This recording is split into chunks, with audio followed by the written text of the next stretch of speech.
Subscribe now and press the bell icon. Never miss an update.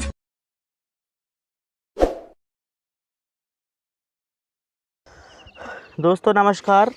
स्वतंत्र online class पर एक बार फिर से आपका स्वागत है और मैं हूं आपका विश्वास सर।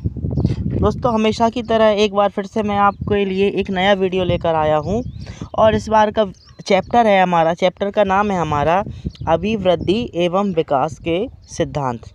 दोस्तों इससे पहले इसी चैप्टर से रिलेटेड एक और वीडियो अपलोड हो गया है, तो आपसे मैं अनुरोध करूंगा कि अगर अभी तक आपने वो वाला वीडियो नहीं देखा तो पहले आप वो वाला वीडियो जाकर देखें, क्योंकि ये दोनों वीडियो एक दूसरे से रिलेट रखते हैं और इन दो वीडियो में से कम एक क्वेश्चंस या दो क्वेश्चंस आने की प्रबल संभावना है, चाहे वो यूपी टेट हो, चाहे वो एमपी टेट हो, चाहे वो रीट हो, चाहे सी टेट हो या केवीएस हो। ये वीडियो सभी शिक्षक भर्ती एग्ज़ाम के लिए काफ़ी उपयोगी साबित होने वाला है। तो दोस्तों अगर आप हमारे चैनल पर नए हैं तो आप हमारे चैनल को सब्सक्राइब कर लीजिएगा और सब्सक्राइब के बगल में जो बेल आइकन रहता है उसको प्रेस कर दीजिएगा, जिससे कि आपको आने वाले वीडियो का नोटिफिकेशन समय पर मिल सके। साथ ही साथ आप हमारे वीडियो को लाइक करिएगा और जो भी ज़रूरतमंद आपके दोस्त हैं, साथी हैं, गृहिणी हैं, हमारी माताएं बहनें हैं, उन तक आप इस वीडियो को पहुंचाइएगा, जिससे ज़्यादा की ज़्यादा इस वीडियो का लाभ ले सके। क्योंकि इस चैनल पर आपको आपकी भाषा में ही समझाया जाएगा, सरल भाषा में समझाया जाएगा हर चैप्टर आपको, जिससे कि आप कम समय में ज़्यादा से ज़्यादा सीख सकें। ठीक है, तो दोस्तों देखिएगा, आज मैं आपको बताने वाला हूं अभिवृद्धि एवं विकास के सिद्धांत। इससे पहले वाले वीडियो में मैंने बताया था अभिवृद्धि क्या होता है, विकास क्या होता है और दोनों में अंतर क्या होता है। काफ़ी डिटेल से मैंने समझाया है, तो आप कृपया एक बार उसको देख लें। साथ ही आप पेन कॉपी ले लीजिएगा और आप इसके नोट्स बना लीजिएगा, क्योंकि जब आप दोबारा इसका रिवीज़न करेंगे तो आपको रिवीज़न में ये काफ़ी ज़्यादा फ़ायदामंद रहेगा। ये नोट्स आपको काफ़ी ज़्यादा फ़ायदा पहुंचाने वाले हैं। ठीक है दोस्तों, तो आज मैं आपको बताने वाला हूं अभिवृद्धि एवं विकास के सिद्धांत। ठीक है दोस्तों तो दोस्तों देखिएगा, हमारा पहला सिद्धांत है कि विकास सभी के लिए है, विकास सभी के लिए समान है। विकास सभी के लिए किस तरह समान है दोस्तों, कि देखिए दोस्तों, जैसे सभी बालक होते हैं तो उनका जो विकास का जो प्रतिरूप होता है वो बिल्कुल समान होता है, चाहे बच्चा गरीब घर से हो या चाहे बच्चा अमीर घर से हो। इससे डिपेंड नहीं करता कि उसकी सामाजिक आर्थिक पृष्ठभूमि क्या है। जो विकास का जो सोपान है, जो विकास का जो स्ट्रक्चर है, वो सभी के लिए समान रहेगा। दोस्तों आपने देखा होगा कि अमीर घर का बच्चा है वह भी सबसे पहले वर्तुल क्रियाएं करना सीखता है और गरीब घर का बच्चा भी सबसे पहले वर्तुल क्रियाएं करना सीखेगा। उसके बाद वो घुटनों पर चलेगा, उसके बाद वो अपने पैरों पर खड़ा होगा और उसके बाद वो फाइनली बच्चा चलना सीख जाएगा। ये क्रियाएं होती हैं और ये एक सोपान होता है और ये सोपान सभी के लिए है। ये सोपान लड़कियों के लिए भी फॉलो करता है। ठीक है दोस्तों, और ये लड़कों के लिए भी फॉलो करता है। इससे ये डिपेंड नहीं करता है और ना ही इससे ये डिपेंड करता है कि जलवायु कौन सी है।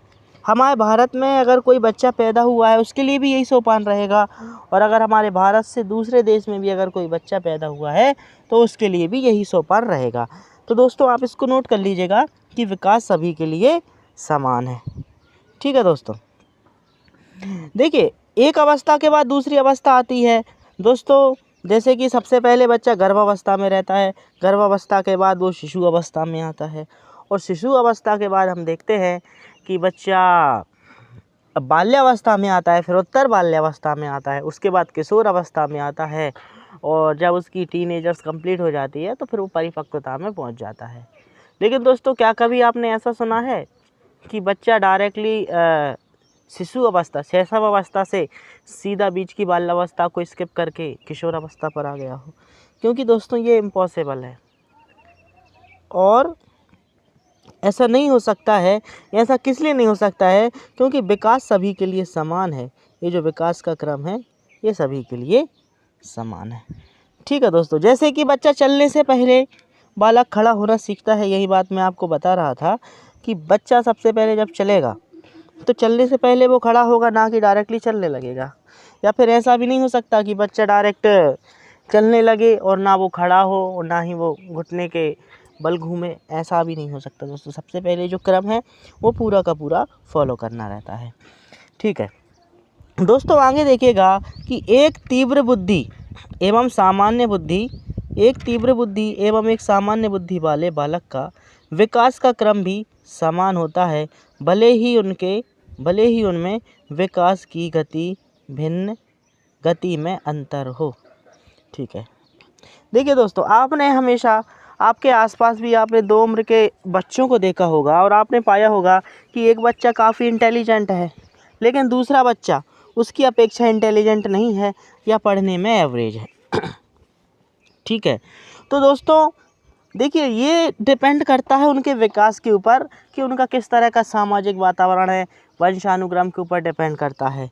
लेकिन दोस्तों, ये जो उसका क्रम है, ठीक है, ये क्रम नहीं बदला जा सकता। विकास बदला जा सकता है, विकास भी ऐसे नहीं बदला जा सकता कि आपने बिल्कुल विकास को बदल दिया, ठीक है। विकास जैसे उसकी सामाजिक आर्थिक पृष्ठभूमि रहेगी उस तरह से बच्चे का विकास होगा, लेकिन विकास का क्रम वही का वही रहेगा, ठीक है दोस्तों। विकास का क्रम नहीं बदलाएगा। दो बच्चे हैं, एक बच्चा 11 साल का है और दूसरा बच्चा भी 11 साल का है। हो सकता है उनकी बुद्धि में फ़र्क हो, लेकिन उनकी जो वृद्धि है और उनका जो पैटर्न है, जो बढ़ने का जो पैटर्न है, जो उनकी शारीरिक अवस्थाएं हैं, क्योंकि जो उत्कृष्ट बुद्धि वाला बच्चा है वह भी अभी जैसे 11 साल का है, तो वो अभी उत्तर बाल्यावस्था में है, ठीक है, और अभी वो प्रारंभिक किशोरावस्था में आएगा। और जो एवरेज बुद्धि वाला बच्चा है वो भी इसके बाद प्रारंभिक किशोरावस्था में आएगा। ऐसा नहीं हो सकता है कि जिसकी उत्कृष्ट बुद्धि है वो एडोलसेंस किशोरावस्था में ना आकर सीधी वयस्क अवस्था में आ जाए। तो दोस्तों, आशा करता हूँ कि आपको ये पहले वाला सिद्धांत समझ में आ गया होगा, ठीक है दोस्तों। नेक्स्ट सिद्धांत देखिएगा, विकास सतत होता है, ठीक है दोस्तों। विकास सतत होता है, इसका अर्थ ये है कि विकास एक ऐसी प्रक्रिया है जो लगातार चलती रहती है, ठीक है। विकास की प्रक्रिया कभी भी रुकती नहीं है, ठीक है दोस्तों। जैसा कि देखा जाता है कि शैशव एवं किशोर अवस्था में विकास स्पष्ट दिखाई देता है। दोस्तों, आपने शिशु को देखा होगा, जब शिशु होता है तो उस दिन उसकी कुछ और अवस्था रहती है, लेकिन एक वीक बाद हम देखते हैं कि उसमें काफ़ी ज़्यादा बदलाव हो गए, ठीक है। उसके अलावा जब शिशु अवस्था में हम देखते हैं कि बच्चे की जो वृद्धि है, जो उसका विकास है, काफ़ी तेज़ गति से हो रहा है, लेकिन बाल्यावस्था में शैशव अवस्था की अपेक्षा विकास की गति धीमी हो जाती है। लेकिन उसके बाद पुनः जब किशोर अवस्था लगती है तो जिस तरह जैसे कि शैशव अवस्था में वृद्धि में विकास की गति तेज़ होती है, उसी तरह से किशोर अवस्था में भी वृद्धि एवं विकास की गति तेज़ हो जाती है, ठीक है दोस्तों। लेकिन ऐसा नहीं है कि बीच में जैसे कि बाल्यावस्था में विकास की दर कम हो गई है, ऐसा नहीं है कि बाल्यावस्था में विकास बच्चे का रुक गया हो, क्योंकि विकास एक ऐसी प्रक्रिया है जो जीवन से लेकर मृत्यु पर्यंत तक चलती रहती है। विकास स्लो हो सकता है दोस्तों, ठीक है। विकास की जो प्रक्रिया है, जो उसकी स्पीड है वो कम हो सकती है, लेकिन विकास कभी बंद नहीं या रुक नहीं सकता, ठीक है दोस्तों। विकास सतत होता है। घर के संवेगात्मक तनाव व्यक्ति के व्यक्तित्व के विकास को प्रभावित करते हैं। दोस्तों, यह अत्यंत ही महत्वपूर्ण तथ्य है, क्योंकि जैसा कि आप भी आसपास देखते होंगे कि अगर आपके आसपास कोई भी ऐसा परिवार है जिसके घर में तनावपूर्ण माहौल है, तो उनके बच्चे भी तनावपूर्ण माहौल में ही रहेंगे और उन बच्चों का संवेगात्मक विकास पूरी तरह से नहीं हो पाएगा, ठीक है दोस्तों। इसको हम आगे जो सामाजिक विकास सिद्धांत है और उसमें हम इसको और अच्छे से समझेंगे, जो कि एल्बर्ट बांडुरा जी ने दिया है, ठीक है। उसमें आपको समझ में आ जाएगा, वो मैं आपको आगे बताऊंगा, ठीक है दोस्तों। बस आप हमारे चैनल से जुड़े रहिएगा और आप बाल विकास से संबंधित कोई भी क्वेश्चन गलत करके नहीं आएंगे, इसके लिए आप बिल्कुल निश्चिंत रहिएगा, ठीक है दोस्तों। आशा करता हूँ कि आप इसको नोट करते जा रहे होंगे। नेक्स्ट पॉइंट देखिएगा, विकास की प्रक्रिया, ठीक है दोस्तों। विकास की प्रक्रिया के बारे में बिल्कुल दोस्तों कहा ही जाता है कि विकास सामान्य से विशिष्ट की ओर होता है, ठीक है। दोस्तों देखिएगा कि सामान्य से विशिष्ट की तरह और किस तरह से होता है। दोस्तों जैसा कि एक बच्चा है तो वो सबसे पहले हम देखते हैं कि वो वर्तुल क्रियाएं करेगा, उसके बाद वो अपने हाथों पर उंगलियों पर करेगा अपना नियंत्रण, फिर हथेलियों पर, और वो किसी चीज़ को पहले एक उंगली से छूता है, फिर वो उस चीज़ को दोनों हाथों से उठाएगा, फिर एक हाथों से उठाएगा। तो उसने सबसे पहले उस चीज़ के साथ सामान्यता, और सामान्य से लेकर फिर आखिरी में हुआ कि बच्चा विशिष्ट तक पहुंच गया। जैसे कि बच्चे की चलने की प्रक्रिया है, तो चलने से पहले हम देखते हैं कि बच्चा खड़ा होना सीखता है, अपना संतुलन बनाता है। उससे पहले हम देखते हैं कि संतुलन बनाने के पहले बच्चा घुटनों के उससे घूमता रहता है, और उससे पहले हम देखते हैं कि बच्चा अपने पूरे शरीर पर नियंत्रण करता है। तो ये बिल्कुल ये जो क्रम है, ये सामान्य से विशिष्ट की ओर क्रम है, और इसको कोई नहीं बदल सकता है। ऐसा नहीं हो सकता है दोस्तों कभी कि बच्चा जस्ट 2 महीने का हुआ और डायरेक्ट चलने लगे, ठीक है, क्योंकि फिर वो तो विशिष्ट से सामान्य की ओर हो जाएगा, और ऐसा कभी भी नहीं होता है, ठीक है। विकास की प्रक्रियाओं को लेकर कई वैज्ञानिक इस निष्कर्ष पर पहुँचे हैं कि बालकों में होने वाली अभिक्रियाएं सामान्यीकृत होती हैं, ठीक है। दोस्तों उम्र बढ़ने के साथ साथ बालक जहां 6 माह में किसी वस्तु को पकड़ने में दोनों हाथों का उपयोग करता है, और वहीं हम देखते हैं कि जब बच्चा 1 साल का होता है, ठीक है दोस्तों, तो बच्चा क्या करता है, उस चीज़ को एक हाथ से उठा लेता है, ठीक है। तो ये सामान्य से विशिष्ट की ओर ये जो सिद्धांत है ये यहाँ पर लागू होता है, ठीक है दोस्तों। इसके अलावा आपने देखा होगा कि वाग्मिता का अध्ययन भी यह बताता है कि एक बच्चा सामान्य शब्दों को बोलना सीखता है, उसके बाद ही विशिष्ट शब्दों को, ठीक है दोस्तों। ऐसा नहीं है कि कोई भी बच्चा डायरेक्टली नॉर्मली जिस तरह से आप और हम जैसे बात करते हैं, ऐसा नहीं है कि कोई बच्चा डायरेक्टली 3 महीने या 6 महीने 1 साल में इस तरह से बात करने लगे। सबसे पहले वो एक एक अक्षर बोलना सीखेगा, उसकी स्वर ग्रंथियाँ विकसित होंगी, फिर वो 2-2 शब्द बनाएगा, जैसे मम्मी बोलेगा या पापा बोलेगा, ठीक है। और उसके बाद जब उसका धीरे धीरे विकास हो जाएगा, उसकी वाग्मिता का उसका विकास होगा, उसका भाषा का विकास होगा, ठीक है, उसके स्वरयंत्रियों का उसका विकास होगा, तो वह धीरे धीरे उसके बाद में विशिष्ट शब्दों को बोलना सीखेगा, ठीक है दोस्तों। आशा करते हैं कि ये नियम भी आपको समझ में आ गया होगा, ठीक है दोस्तों। चौथा नियम देखिएगा कि विकास में सहसंबंध होते हैं, ठीक है दोस्तों। विकास में किस तरह के सहसंबंध होते हैं, ठीक है दोस्तों। देखिएगा व्यक्तित्व के विशेषक एक दूसरे के अनुपात में विकसित होते हैं। शारीरिक एवं मानसिक विकास के विशेषकों के मध्य उच्च सहसंबंध पाया जाता है। तो दोस्तों मैं आपको यहाँ पे बताना चाहूँगा कि जिस तरह से बच्चे का शारीरिक विकास होता है, उसी तरह से बच्चे का मानसिक विकास भी होता है, ठीक है। और ये जो विकास है ये बिल्कुल अनुपात में चलता है, ठीक है दोस्तों। ऐसा नहीं है कि बच्चा अभी 8 साल का है और बच्चे में समझदारी आ गई हो 18-19 साल की, ठीक है, या बच्चे में अभी भी समझदारी हो 1-2 साल की। लेकिन दोस्तों अगर बच्चे में कुछ मानसिक व्यवधान है, अगर उसको कुछ प्रॉब्लम्स है दिमागी, तो फिर वो अपवाद है, फिर वो हो सकता है। लेकिन नॉर्मली ये चीज़ नहीं होती है कि शारीरिक एवं जो मानसिक जो विकास है वो साथ साथ चलता है, और जिस उम्र का बच्चा रहेगा उसका जो मानसिक विकास है उसी तरह से होगा। बच्चे कभी ऐसा नहीं कर सकते हैं कि बच्चे अभी जैसे कि बाल्यावस्था में है, प्रारंभिक बाल्यावस्था में है, और ऐसा नहीं है कि बच्चे अमूर्त चिंतन करने लगें, ठीक है दोस्तों, क्योंकि अमूर्त चिंतन के लिए उन्हें औपचारिक संक्रियात्मक अवस्था में आना आवश्यक है, ठीक है। तो दोस्तों ये एक दूसरे से सहसंबंध होते हैं, ठीक है दोस्तों। आगे देखिए, प्रतिभाशाली बालकों पर किए गए अध्ययन के अनुसार यह पाया गया है कि जिन बालकों का मानसिक विकास अच्छा होता है उनका शारीरिक विकास भी अच्छा होता है। दोस्तों एक स्टडी बताती है जो कि प्रतिभाशाली बालकों पर की गई है, उनके अनुसार ये कहा गया है कि उनका मानसिक विकास जितना अच्छे से होता है उतना ही अच्छा उनका शारीरिक विकास भी होता है, ठीक है दोस्तों। क्योंकि अगर प्रतिभाशाली बच्चा है तो हम देखते हैं कि उसको स्कूल में भी मान सम्मान मिलता है, घर परिवार में भी मान सम्मान मिलता है, ठीक है। तो दोस्तों ये एक स्टडी है कि प्रतिभाशाली बालकों पर किया गया, ये सिर्फ एक अध्ययन है, ठीक है, कि जिन बालकों का मानसिक विकास अच्छा होता है उनका शारीरिक विकास भी अच्छा होता है। दोस्तों कहीं कहीं आपको इसका अपवाद भी देखने को मिल सकता है। ठीक है दोस्तों प्राय ऐसा कहा जाता है कि प्रकृति एक क्षेत्र की न्यूनता की पूर्ति दूसरे क्षेत्र में उपलब्धि से कर देती है।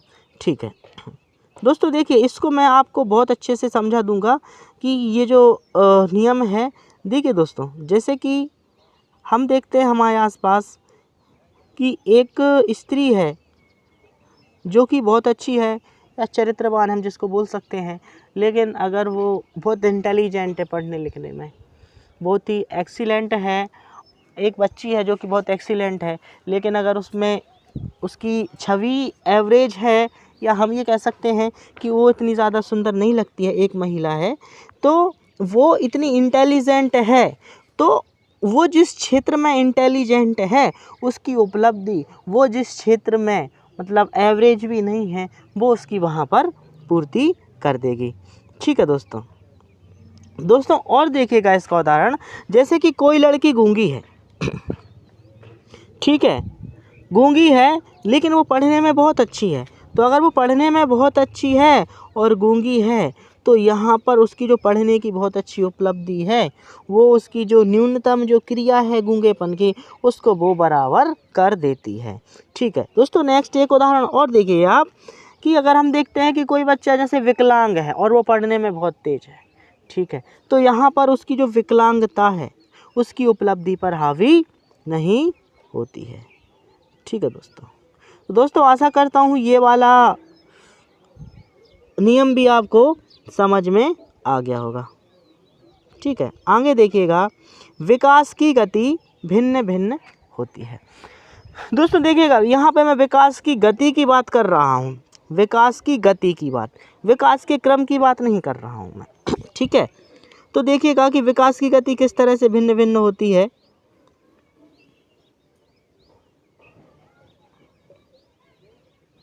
देखिए, जैसा कि विकास का क्रम सभी बालकों के लिए समान रहता है, इस चीज़ को आप बिल्कुल ध्यान रख लीजिएगा कि विकास का क्रम सभी के लिए समान होता है और जो विकास है वो सिर से लेकर पैर की तरफ होता है।